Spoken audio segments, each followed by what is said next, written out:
Lots of questions that we will raise one by one, but my first guest tonight is AS Dulat, former special director of RAW, someone who headed RAW for years, also the former RAW chief, as I said. Joining me now is Mr. Dullat. Appreciate your joining us, sir. How do you see this Nikhil Gupta case playing out? The US Department of Justice press release clearly says Nikhil Gupta worked at the behest of an Indian government employee to arrange the murder of a Sikh separatist leader. Do you see this as an embarrassment for the government and the RNAW? No, I don't know exactly what is happening, but I mean, if this fellow has confessed and turned an approver, then it could mean anything, you know. He may have been a plant all along.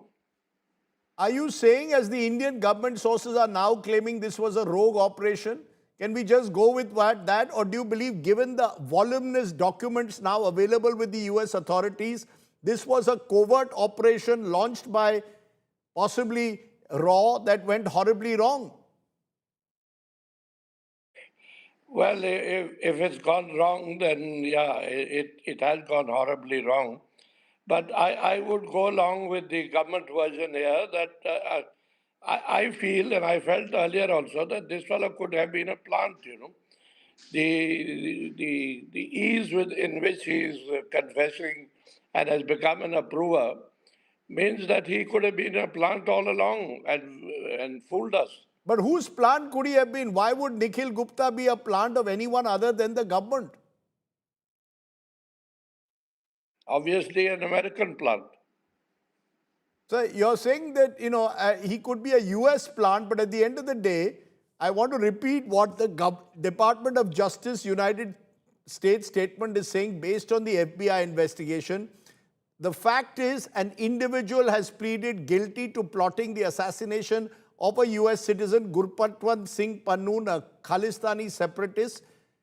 Could such an operation prima facie have taken place without someone in the Indian government authorizing it? Could an individual like Nikhil Gupta simply hire someone and do it on his own? Yeah, but there's another question here which arises. How did, in the first instance, there was no assassination attempt or anything. How, in the first instance, did the Americans know that there was a threat to Gurpatwant Singh or whatever his name is? How did they know? It could have been the same fellow, Nikhil Gupta, who was telling them. So the fact What is, they wanted to know. the fact is, sir, the report suggests, some reports suggest that there is a new muscular Indian strategy in such operation, that we will take out people who are involved in activities against India, whether they are based in US or Canada. If we see them, identify them as separatists or terrorist groups, do you believe that these kind of attempts, extraterritorial, can be justified? Or are we on a slippery slope if that is going to be the approach of the government of India? No, I would never justify that. And I don't believe we have done these things, you know. I've all along said this. I don't believe we've never done it. I've been in the business myself, and we've never done these things. And I don't believe we are doing this now also.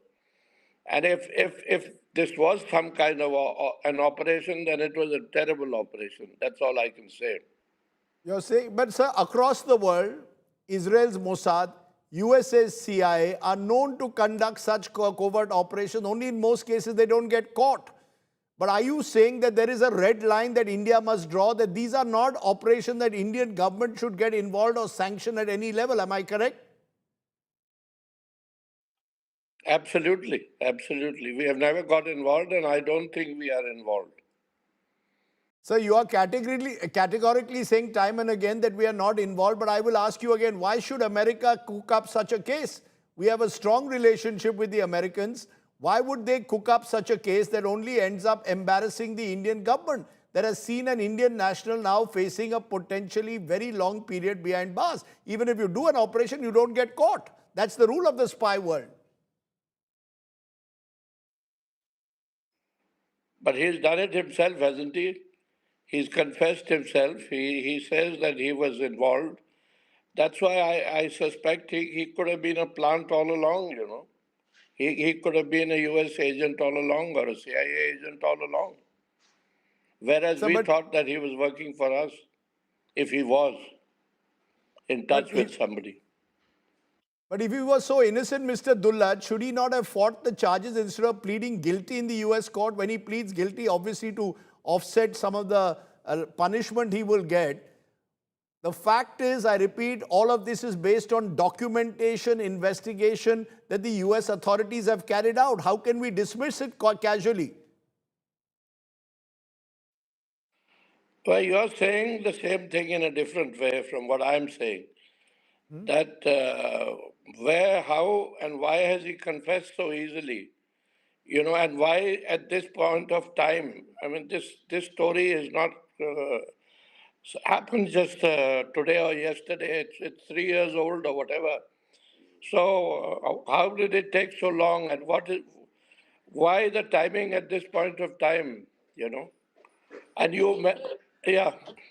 No, no, but sir, he has also named an individual called Vikash Yadav. They say that he was an Indian government employee allegedly working in the cabinet secretariat. He's the one who hired Nikhil Gupta, who then hired a killer to bump off Pannu. There is an Indian angle which leads right up to the doorstep of the government, sir. I don't know whether it leads to the doorstep of our government, but who is this fellow Yadav? Has he Sir, been Yadav, identified? Do we know who he is? Except that there used to be mention of somebody called CC1. Sir, Yadav is specifically mentioned in the US documentation. The fact that is the Indian government says he's no longer in service. The fact is, it could either be a rogue operation conducted without any authorization at any level, is what you seem to suggest. But is that really possible? Can rogue operations of this nature take place without someone in the Indian government at the higher levels knowing about this? No, I don't believe that, but I don't say, at the same time, as I say, we've never been involved in these kind of operations, you know, trying to bump off somebody in a third country, and that also in the United States. Why would we do it? As you say, we have a good relationship with the Americans. Why would we do it? And Pannu, in any case, was not bumped off. There was no attack on him. So how did anybody come to know that he was under threat? But let me substantiate what I just said. The fact is, 2 years ago, Canada raised a red flag about another Khalistani leader, Nijjar, who was killed in 2023. They pointed fingers at India. It destroyed Indo-Canadian relationships. They alleged Indian government had hired the Lawrence Bishnoi gang to carry out this killing. So there seems to be a pattern.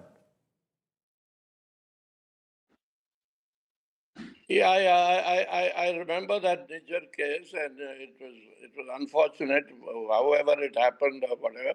But I had said at that point also that we don't do these things. We don't get involved in these things, you know. So you say we don't, you're saying we don't do these things. Now that could have been when you were in charge at RAW. Things may have changed. There are those who believe that within the present Modi government, there are those who feel there is a need for a more muscular policy in dealing with terrorists and separatists, even if it means possibly these hired assassinations. So if things have changed so dramatically, then you have to ask people who are in the business now, you know. But I still don't believe that our organization could be involved in this kind of nonsense. It makes no sense. It achieves nothing. Tell me, by bumping off Nijjar or Pannu, what do we gain? There has to be a gain somewhere, no? We had so many opportunities to, for instance, to give you an example, to bump off Gilani in Kashmir, who was much more of a nuisance. But we didn't do it. We didn't touch a Kashmiri. No Kashmiri was targeted or killed by us. Whereas Pakistan kept killing Kashmiris. Whoever fell out with them was bumped off. Let me ask you honestly, did you ever plan to do a similar operation on Dawood Ibrahim, one of India's most wanted, based in Pakistan and Dubai? Honest answer, was that ever planned? No, no, no, no way, no. How would you do it? And okay, now you've got it. Now you talk about a muscular policy. Then why have we not got Dawood? Tell me. Or why have we not attempted getting at Dawood? Is it that we have more capability in America and Canada than in Pakistan? It makes no sense at all. So I'm asking you that, have we chosen to do, if Israel was confronted with a Dawood-like problem, they would have probably gone ahead and at least attempted to take him out. Are you saying that in India, a red line is clearly drawn by the political executive? Of course, there is a red line. And of course, these are political decisions ultimately. You know, you or I or nobody else can do it on their own. If the top brass doesn't want it, it won't be done. And if they want it, then why has Dawood not been targeted all this while? What you're suggesting then is that we have greater capability in the United States and in Canada than in Pakistan. And that is, again, difficult to believe. So may I just ask you in conclusion, why you would say we don't need real life Dhurandhars, am I correct? That real life Dhurandhars only exist on cinema, not in real life, where you go into Pakistan, for example, and take out someone. You're right. You're right. This is cinema. Okay. On that note, I appreciate you joining us, Mr. Dullat.